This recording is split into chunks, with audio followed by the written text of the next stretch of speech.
40 seconds until drop. The computer said over the speakers. "All right, you apes, you heard the lady. Get to your pods," Sergeant Erickson bellowed. I sprinted to my drop pod along with the rest of my platoon. Klaxons blared, orders screamed out across the hangar bay, organized chaos at its finest. I reached my pod and strapped into my seat.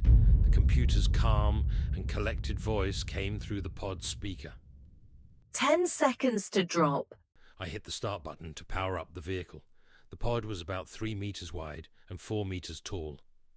Docked to the hull of our destroyer, drop pods are designed to breach a planet's atmosphere, enduring the high G-forces and intense heat that come with falling from space. Our destroyer hit its target location, and the computer's oddly soothing voice returned. Atmospheric entry initiated. I felt the docking mounts release, and the pod began to drift toward the planet. Through the tiny window in front of me, I could see it, Aquila 4. Its day side bathed in sunlight. It didn't look much different from Earth, except it was covered with more desert and savanna than our homeworld. The Har'Ax had taken this world less than 6 months earlier. We, meaning the 7th Fleet, were here to take it back. It was time to teach those lizards a lesson. The pod seemed to float weightlessly for several moments after being released. Without my restraints, I would have drifted toward the ceiling. Then gravity returned as the planet's pull caused the pod to fall faster and faster. The G-forces gradually increased with the acceleration toward the surface. Tiny sparks appeared in front of the window.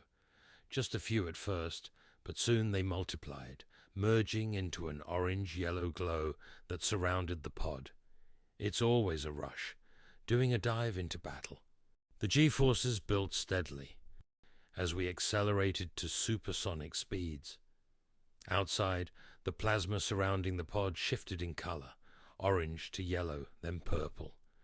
Blue and green sparks shot through the fiery veil, dancing like wild electrical currents.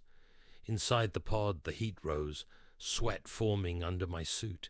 The adrenaline kicked in, surging through me as I prepared for the chaos waiting below.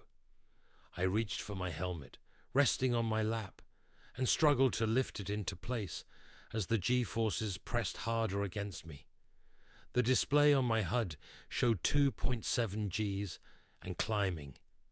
I secured the helmet to my suit just as the indicator hit 3.2 Gs. My arms felt like lead. I let them rest on the armrests as they grew too heavy to move. Outside, the glowing plasma illuminated the cramped capsule interior, flickering like a living flame.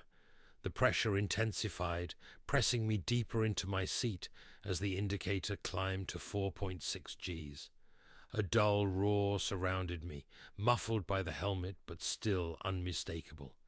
The indicator rapidly dropped to 1.2 Gs as the engines fired a re-entry blast, slowing the pod and preventing it from burning up in the thicker atmosphere. The plasma cloud dissipated, leaving behind the clear, brilliant blue of Aquila 4's sky. The pod was still sailing through the sky at supersonic speed. Air currents began to buffet the vehicle, and the air resistance slowed my descent. Several moments of turbulence passed before I saw distant explosions through the window, some on the ground, others in the air, until the explosions began to get closer and closer. Suddenly, I felt the pod shake as a loud noise from outside boomed through the cabin. They did say the lizards had set up anti-air defenses. Another boom shook the pod and turned it on its side. The thrusters kicked on to reposition back into the correct orientation.